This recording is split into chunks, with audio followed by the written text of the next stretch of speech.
Happy Friday, everyone. This is your April Fool checking in, Lisa Nirell.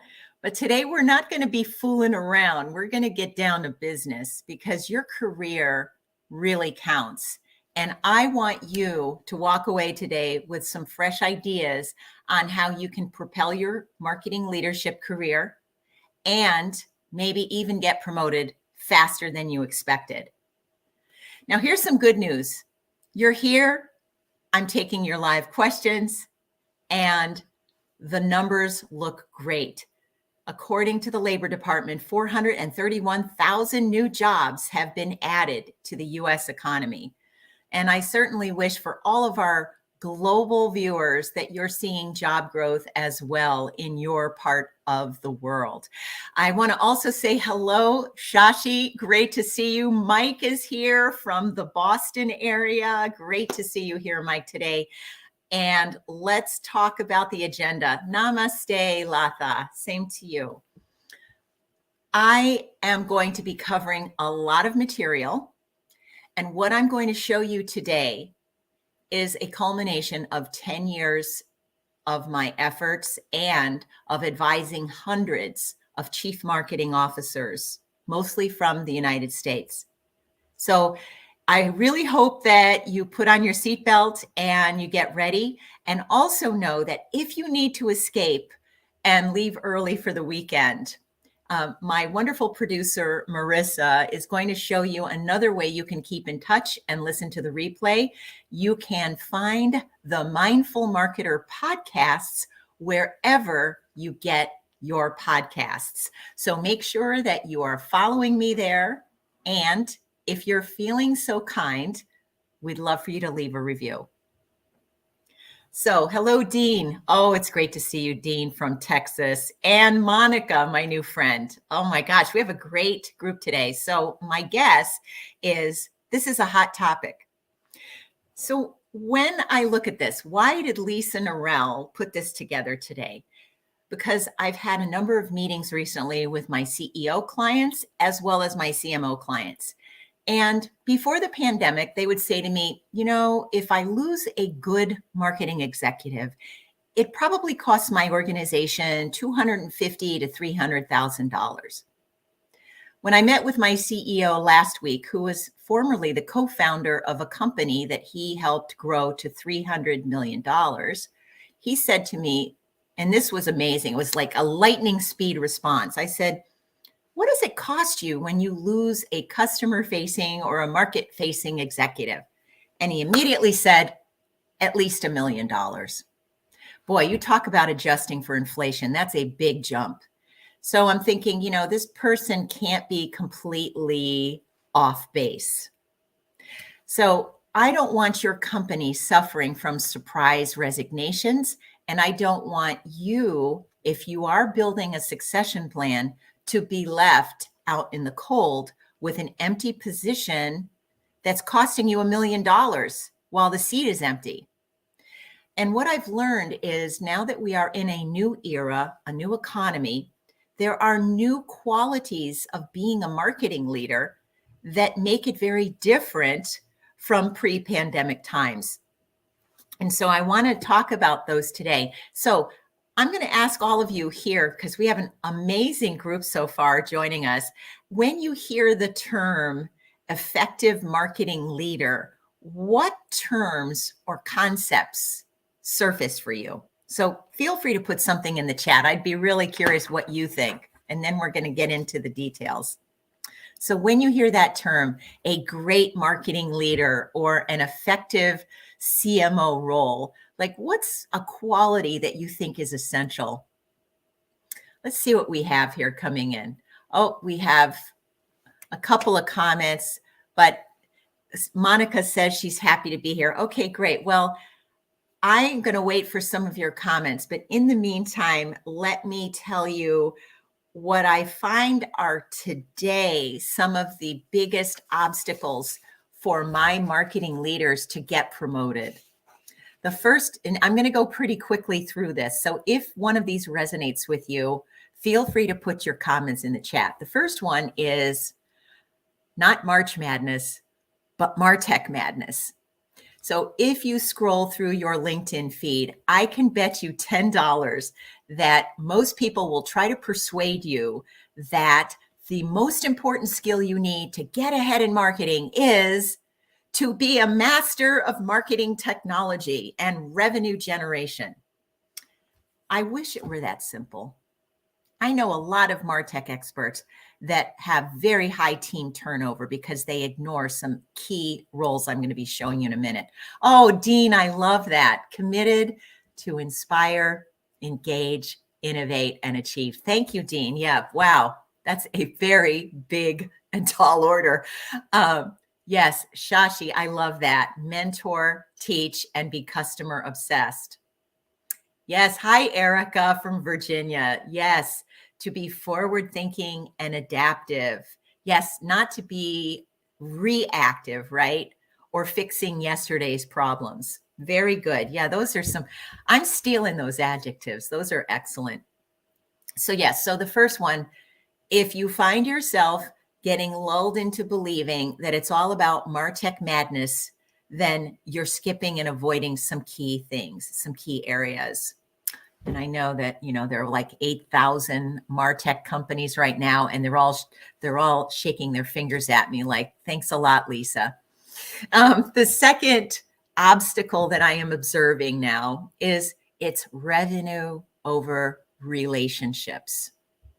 I've actually had some CMOs pull the plug on some of their MarTech and personalization projects because customers and prospects said to them, I sure would like it if an actual human being would reach out to me as opposed to these bots trying to, I know you guys are trying to save money on your cost of sales here, but could we have some human conversations?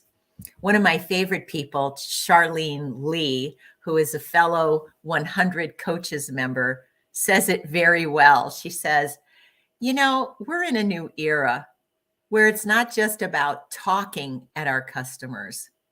It's about being silent and creating the space for them to share what's true for them.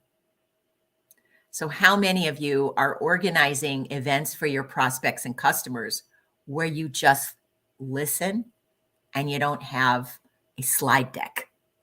That's a thought for you today. Number 3, process without people. Oh, this is another big trap that a lot of marketing leaders will fall into.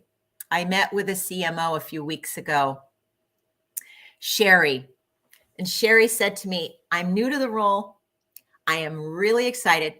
I got the whole operations model ready to go. We're going to launch it next month. And I said, great. Where does your team engagement fit into this model?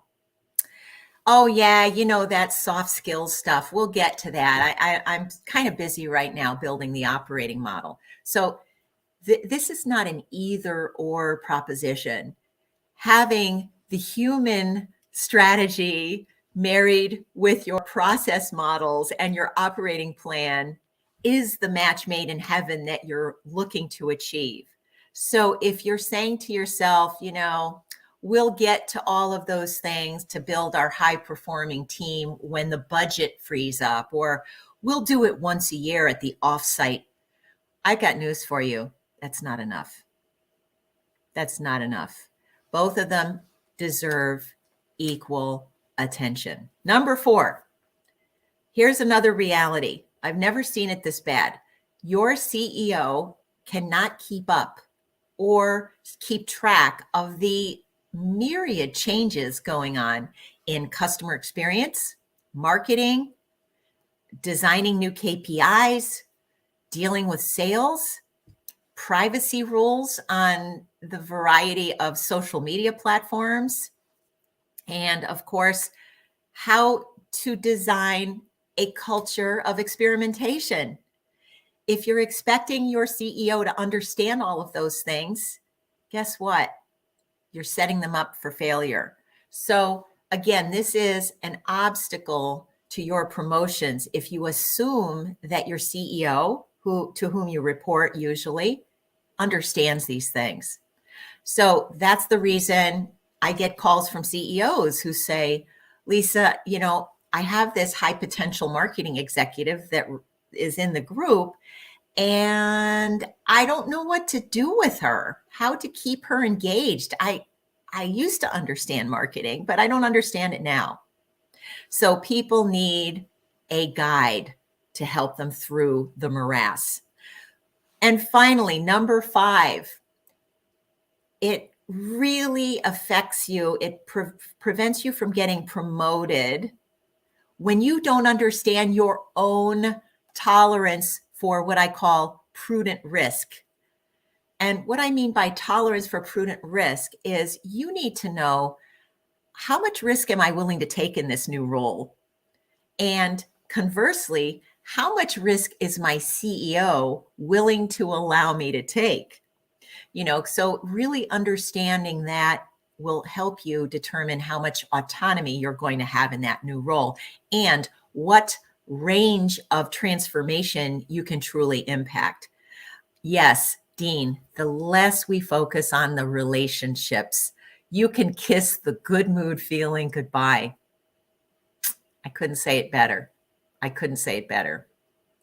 I hereby request that all of you watching say goodbye to one term that I really detest, which is when people say they need help with soft skills.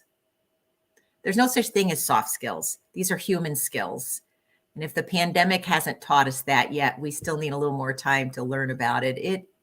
We really need those relationships. And as I do mentor a couple of young professionals as part of my coaching practice, and as I say to them, as you climb the professional ladder, it's almost an inverse relationship. Your skills, your hands-on skills of being a modern marketer are less important, and your relationships and the quality of those relationships goes up exponentially. So those are some things to think about. Are these my obstacles? So I'm going to ask the group here in the chat, are any of these obstacles of really describing you? The first one, again, MarTech madness, revenue over relationships, process without people, assuming your CEO can keep up with the demands of modern marketing, or not understanding personally your own level of risk tolerance. So I, again, invite you in the chat. Do you have any of those? Do you face any of those obstacles in your marketing career? So, and I'm going to add one more as a bonus. This one cracks me up. This is called the do good work myth. Well, if I put my head down and I do some great work and I deliver a great website, then I will be positioned for a promotion. I got bad news for you. Those are called table stakes. And those are not necessarily the things that will get you promoted. So those are my 6 areas to caution you against as you map out your promotion. So now let's talk about something near and dear to my heart, which is what I call the on-ramp to becoming a great CMO. So again, I'm taking a very contrarian view from what you could find if you were to look this up on a Bain or a McKinsey website or article. And I do this because I have, after hundreds of conversations with VPs of marketing, directors, and CMOs, I have learned that your on-ramp to getting promoted and to becoming a CMO starts with your mindset and your habits, not your skill set. Your mindset, not your skill set. So let me show you something that I've come up with, and I'm going to ask Marissa to show kind of the building blocks to what I'm talking about, or I should say the on-ramp, since we're metaphorically describing a long and illustrious journey as a marketing leader. The first quality of a very professional, high potential marketing leader is courage.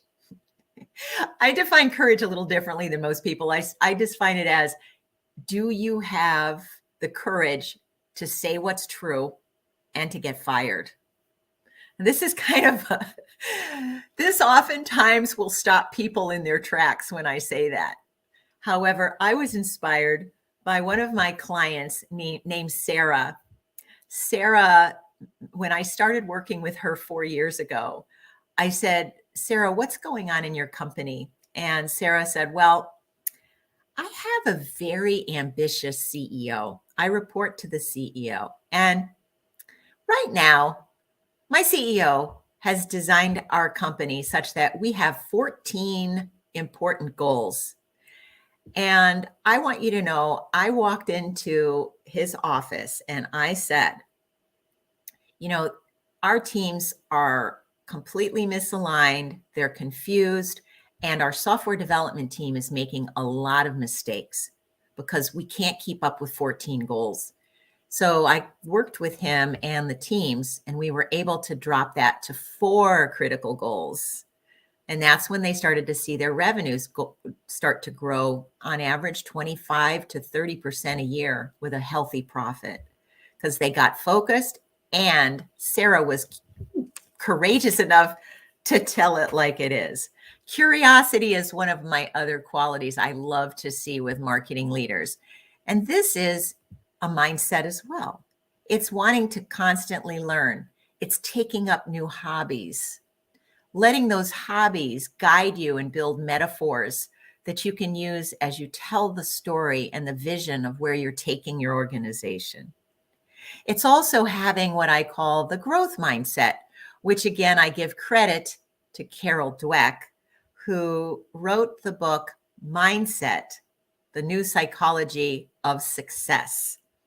She wrote it in 2006, and yet it is still timeless.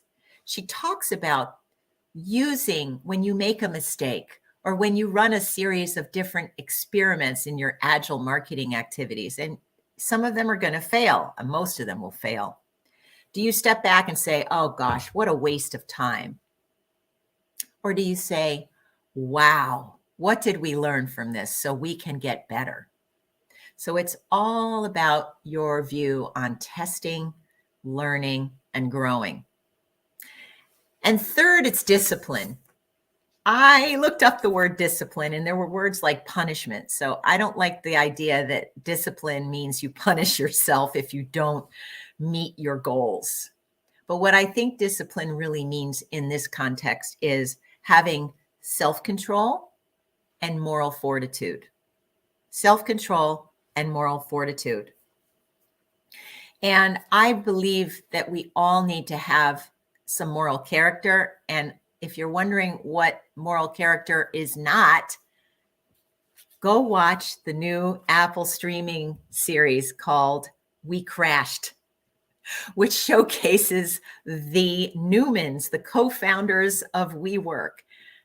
They are a great, if only you believe half of what was in that streaming show, they are a really great example of what happens when you don't have discipline.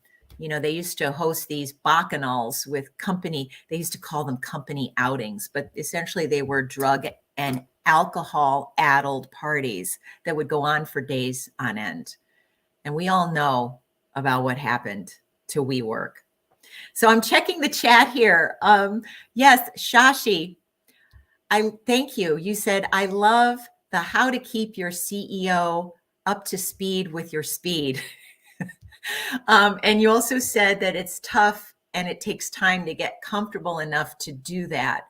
I'd be wondering, Shashi, when you say that is tough and it takes time, to get comfortable, tell us which aspect right now of the mindset, the three areas I talked about, curiosity and discipline and courage. Which of those three did you find are the toughest? Tell us, tell us, tell us. I want to hear. Okay, so you've heard now the mindset aspect. And that's where it all begins. That's where it all begins. And now we want to look at what are the other qualities? What are the important, what I'll call capabilities that you need in order to be an effective marketing leader and actually position yourself to get promoted? And by the way, stay with me. A lot of what I'm going to do towards the end is also share with you 3 of my favorite resources so we can continue this conversation. Great. The first one, and let's show the full image here so you get a sense of this, the OnRamp to CMO. If your mindset is ready for this, you then have to look at 4 key areas. Number 1, are you practicing modern marketing? Number 2, have you put yourself in the right role within the organization? In other words, have you set yourself up for success? Number 3, do you have stakeholder connections that are looking out for your success? And number 4, do you have what we call ACI? Do you have the authority, the charisma, and the influence in order to sell your ideas and to recruit great people? So I'm going to unpack these. By the way, I know I'm going very quickly today. This took me 10 years to develop, and I'm trying to share it with you in 25 minutes. So thanks all for your patience with me. And remember, send me an email if you want the slides or you have a follow-up question. I always answer the questions in the chat. All right, so let's start with modern marketer. What do we mean by modern marketer? There's some terrific research on this, and the modern marketer is really well defined by McKinsey. They have done a terrific job, and they have broken this down into capabilities and enablers. And it's a great model. It includes things that you probably already know. These include the ability to have a solid creative and content strategy, customer experience strategy aligned with your marketing, strong pricing and product marketing, having a data-driven capability to make decisions, being a strategic thinker, creating agile ways of working, and being able to build a cogent and powerful talent strategy. And so those are a few of the qualities and capabilities of being a modern marketer. And we could, again, spend hours on this. If you, again, want that article, I will send you the link. Send me an email to lisa@lisanirell.com. Okay, let's talk about the right role for a minute. That's the second. Oh, thank you, Marissa. You sent the link there. The second area is, are you in the right role? Again, I love Janusian thinking, so I'll tell you what I mean when you're not in the right role. I was coaching the senior director of marketing for a $10 billion tech organization. And the president had contacted me and said, I really want your help to coach them. His name was Andy. They said, Andy knows modern marketing inside and out. Andy is very intelligent. Well, what I learned very soon into the relationship was that Andy was set up for failure. Andy did not report to the CMO. Andy was in a completely separate organization, essentially reporting to someone who was in charge of sales. So Andy's priorities were constantly changing based on deal flow. And Andy was not positioned in the company to build a strong partnership with the CMO. So this is now 2 years later, and I'm sad to say that Andy is kind of pigeonholed in their role. And yes, they're getting a few more responsibilities, but their chances of getting promoted into a CMO role within that organization are somewhere between 0 and 10%. So make sure if you're taking a promotion or you're getting into a new role, make sure you are set up for success. And I really discourage people to report to sales or report to some remote office or some group like that. Number 3, stakeholders. So what do I mean by stakeholders? These people have 3 wonderful qualities. Number 1, they are conspiring for your success. Now, that could be inside the organization or outside the organization. Number 2, they are compassionately honest. So they are not going to tell you just the good stuff. You know, the Dalai Lama once said that a true friend is someone who is willing to tell you the truth, even when you don't want to hear it. And that is a great stakeholder. And the third is a stakeholder will commit to your success over time. It's not a one and done conversation. It's usually year over year. I love the Wall Street Journal because they actually interview a CEO once a month or so, and they show the CEO, they give a little bio, and then they show who their stakeholders are, or some are outside advisors. And I think it reinforces how important that is. Oh, by the way, I want to welcome, speaking of how to build great stakeholders, one of my favorite resources for that is a book from Amy, who is with us actually today. Amy Barnard Bond from California. She wrote a seminal workbook that I refer to all the time. It's called the PI Guidebook. And it's a terrific resource if you're looking for strategies, hands-on how-to strategies to build your stakeholder community and to get more effective at the ACI, at your authority, charisma, and influence. So let me share with you the final piece of the OnRamp to CMO role or model that I've been talking about.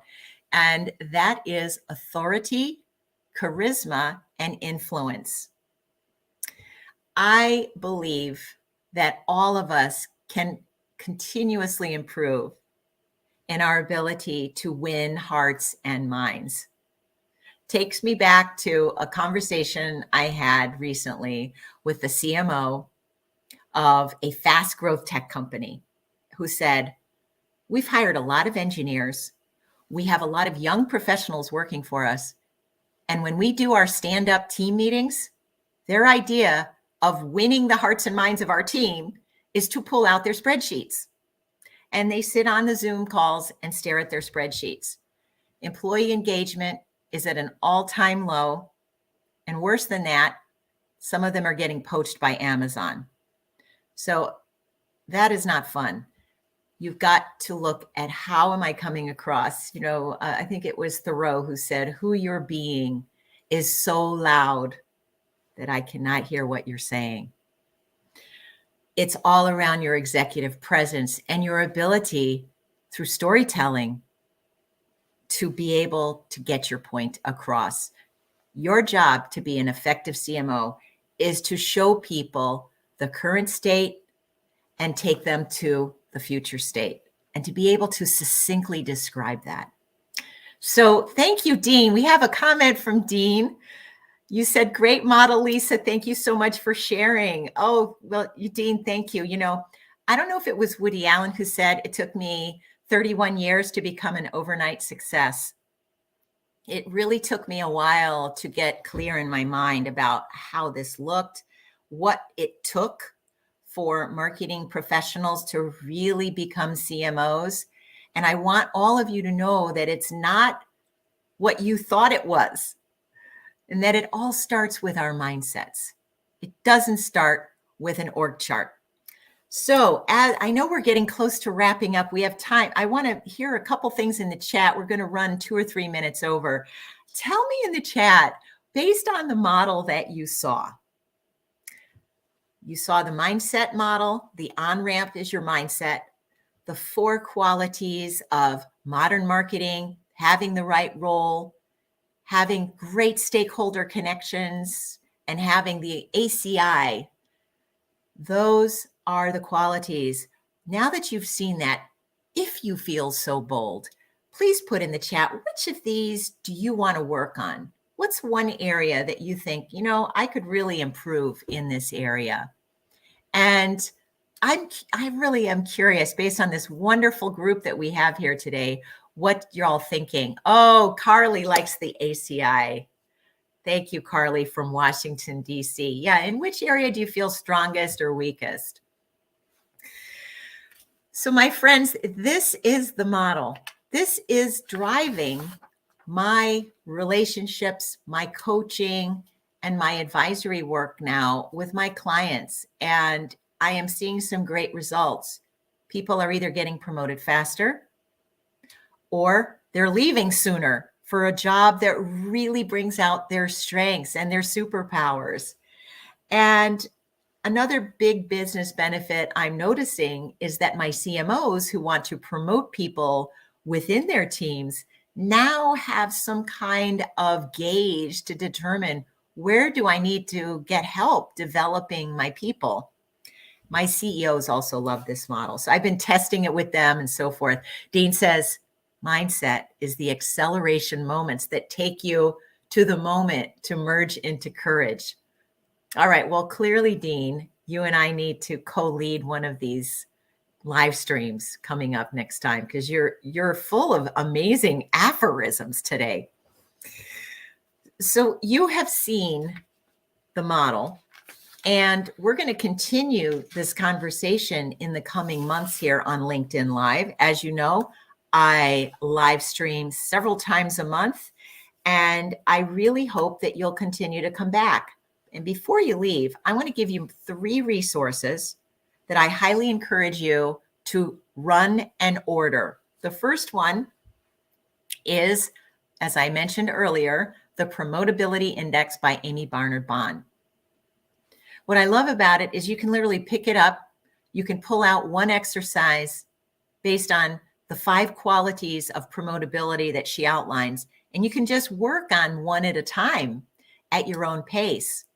Number 2 is a book that was launched about a decade ago, and it's timeless. It's called The CMO Manifesto by John Ellett. John Ellett is a partner with a firm called Profit. What I love about John Ellett's book, well, it's full of tools that I am using and I really recommend. But one of the tools I really like is he looks at the word transformation in a way that a lot of people have never described it. So remember earlier I said this model is great and you can use it. Well, yes, you can use it. You can build your skills and capabilities using this model. You also have to remember, though, that you can only go as far as the CEO will allow you to go. And that's true for transformation. You might be hired to just focus on functional transformation.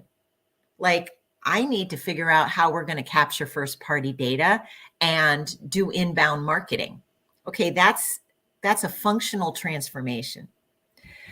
Or you could be like my partner, Michael, who is a CMO right now, a fractional CMO for some clients, where they hire him and they say, look, we're transforming the entire business in how we communicate with customers, how we go to market, our messaging, and so forth. So you have to know how far that CEO will actually allow you to travel in the land of transformation. And the third option, or the third resource, will surprise you. I am a huge believer in poetry as a way to find metaphors and engage people through story. And one of my favorite go-to resources on the weekends is the On Being podcast by Krista Tippett. You can hear about her on NPR, which is here in the United States, is called National Public Radio. And she interviews poets and teachers And Mary Oliver, one of my favorites, and priests and ministers and rabbis. And you'd be amazed at the stories they tell. And it's riveting. So I invite you to think outside the business box here. Well, my friends, we covered a lot of ground. And I am so thrilled that you were here today. Please put in the chat, what was something that you found most useful to help you really accelerate your on-ramp to being a CMO today? I would love to hear. And know that we're coming back on May 6th. When you talk about promotability, here is the world's top executive coach, my friend and mentor, Marshall Goldsmith, who's going to be sharing with us where in this model is the power of reflection most needed, and how can you really create what he calls an earned life. We're going to have a book launch celebration. I'm giving away books, and I've known Marshall for 21 years, and the fact that he's going to be joining us is such a thrill. So he has coached people such as the former CEOs of Boeing, Ford, the World Bank, and many others. So join us May 6th. Hello, Tito. Thank you, Amy. Oh, gosh, Alan, great to see you here as well. We're going to be back May 6th and maybe sooner. I might be doing a special for the Easter weekend. I always do something special there. So please join me. Sign up at themindfulmarketer.com. I don't want you to miss future shows. And make sure you have a very mindful, great, relaxing weekend. And thank you to Marissa, my phenomenal producer. Bye for now.